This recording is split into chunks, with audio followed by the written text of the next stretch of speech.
ఇప్పుడే జీ5 app download చేయండి. చూడండి మీ ఫేవరెట్ టీవీ షోస్ ఎప్పుడైనా ఎక్కడైనా.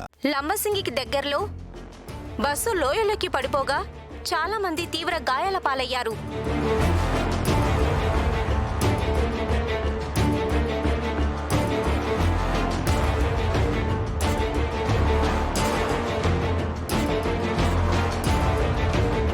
ముగ్గురు మాత్రం ప్రాణాలు కోల్పోయారు.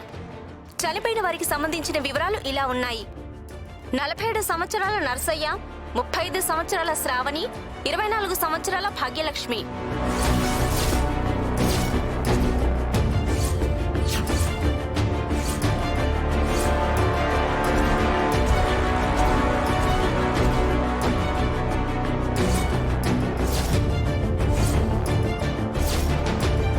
భాగ్యలక్ష్మి అనే అమ్మాయి మరెవరో కాదు, వైజాగ్ లో ప్రసిద్ధ నందన్ గ్రూప్ ఆఫ్ కన్స్ట్రక్షన్స్ అధినేత మిత్రా నందన్ గారి భార్యగా గుర్తించడం జరిగింది.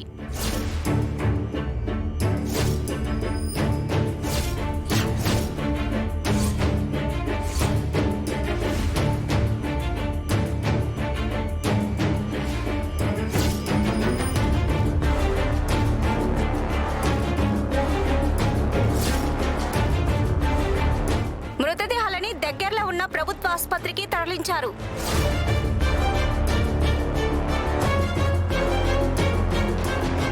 ఇంతలోనే అంత పెద్ద ఘోరం జరగడం ఏంటండి? జరుగుతుంది,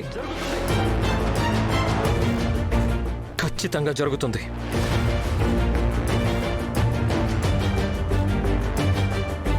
కొంతమంది చేసిన తప్పులకి శిక్షల కోసం వచ్చే జన్మల వరకు ఎదురు చూడాల్సిన అవసరం లేదు.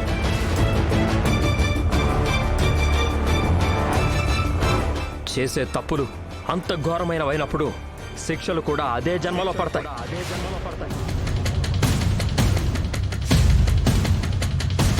వాళ్ళు చేసిన పాపాలకి పుట్టగతులు లేకుండా పోతాయి. అన్నయ్య, వదిన గురించి అంత నీచంగా మాట్లాడతావేంటి? నేను ఇలాగే మాట్లాడతానురా. నీచమైన మనుషుల గురించి నేను కూడా నీచంగానే మాట్లాడతాను. మిత్రా, లక్ష్మి గురించి అలా మాట్లాడకురా, చాలా తప్పురా. తప్ప ఏంటి మోమ్ నేను చేసిన తప్పు? లక్ష్మి లాంటి ద్రోహుల గురించి ఇలాగే మాట్లాడతాను.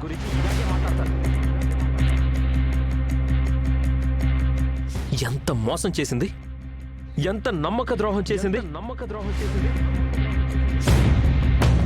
అలాంటి వాళ్ళకి ఈ భూమి మీద బ్రతికే అర్హతే లేదు.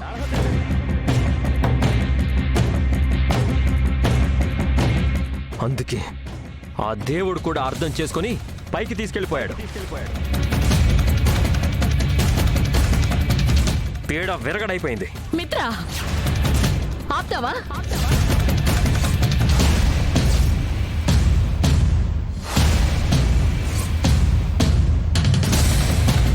నేను చెప్పేది వినరా.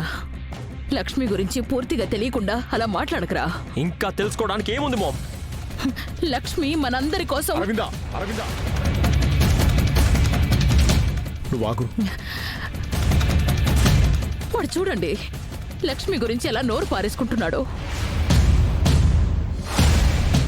జరిగిందేంటో నన్ను చెప్పనివ్వండి. మిత్ర, అరవిందా, నేను చెప్తున్నాను కదా. వద్దండి, ఇంకా ఆపి ప్రయోజనం లేదు. అరవిందా, నేను చెప్పేది విను. కాదండి నా త్వర మిత్ర. రా.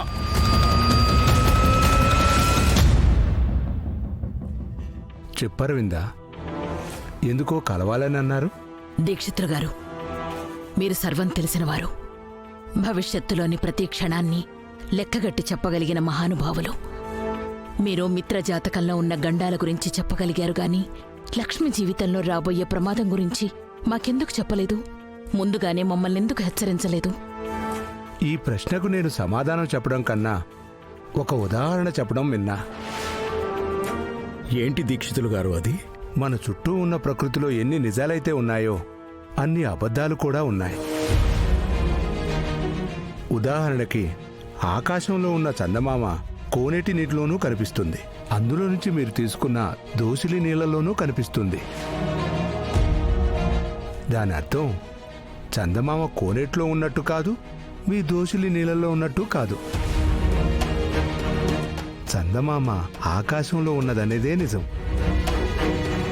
మీ అరచేతి నీళ్లలో ఉన్నదనేది అబద్ధం. అంటే లక్ష్మి చనిపోయిందని మీరు అనుకునేది అబద్ధం.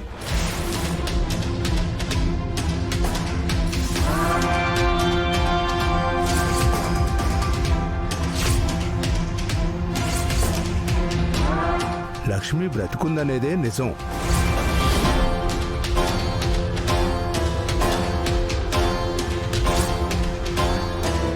ఏం మాట్లాడుతున్నారు దీక్షితులు గారు? లక్ష్మి బ్రతికే ఉందంటారా? లక్ష్మి జాతకం ఒకరికి రక్షణ ఇస్తుందే కానీ తనే ప్రమాదంలో పడే జాతకం కాదు.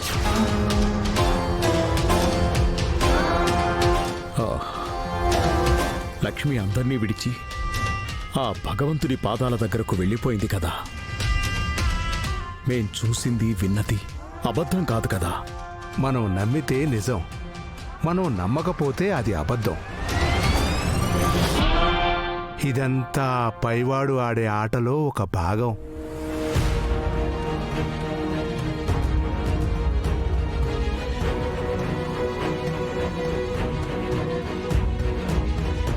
ఎక్కడో ఒకచోట బతికే ఉందని చెప్పి సంతోషపెట్టడం మేలనుకున్నారు. మనం కాస్త సంతోషపడతామని అలా చెప్పారు. అంతేకాని జరిగింది మారిపోదు. పోయిన లక్ష్మి మళ్ళీ తిరిగి రాదు. అంతేనంటారా? లక్ష్మి మీదున్న అభిమానం మనం ఇంకా తన గురించి ఆలోచించేలా చేస్తుంది. తను లేదు అనే నిజాన్ని అంగీకరించలేకపోయేలా చేస్తుంది. కానీ నిజాన్ని నమ్మక తప్పదు, జరిగిందాన్ని అంగీకరించక తప్పదు. మరి అరణ్యం పాలైన ఆ సీతమ్మ తల్లి ఏమైందయ్యా అంటే, అయిన వారికి దూరముగా, అంధకారమునకు దగ్గరగా, సంతోషమునకు సమాధిగా, సమస్యలకు ఆనవాలుగా ఆ మహాతల్లి జీవితం సరికొత్తగా మొదలైనది.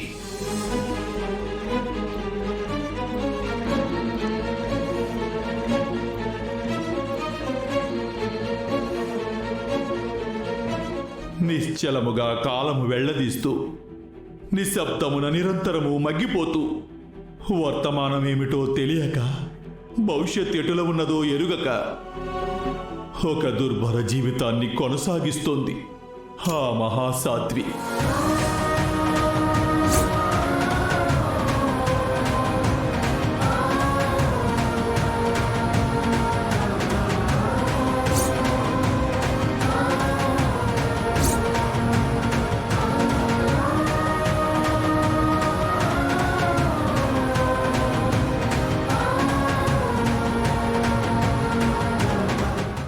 జీ5 యాప్ డౌన్లోడ్ చేసి అన్ని ఎపిసోడ్స్ పూర్తి ఉచితంగా చూడండి.